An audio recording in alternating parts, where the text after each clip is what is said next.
The other approach we'll discuss is called an adjacency list.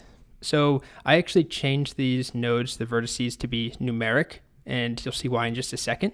It's easier to show how you could store this. So instead of A and B, C, D, so on, we have 0, 1, 2, 3, 4, 5.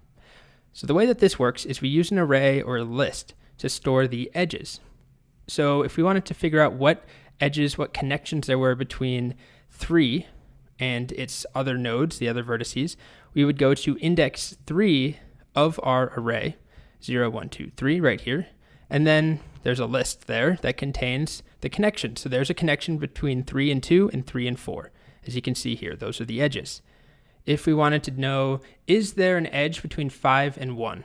Well, we would either look at index 1 and look for 5, it's not there, or we'd look at index 5 and look for 1, it's also not there. And this is an undirected graph, so we have things stored both ways. For example, 0 has an edge to 1, 1 has an edge to 0. So this is another way of storing it. However, if we're talking about letters, if we're going back to this, where we have A, B, C, D, E, F, and letters is arbitrary, but let's say it's a name, a string, or something else that isn't just a number, right? This one hinges on using the positions of an array.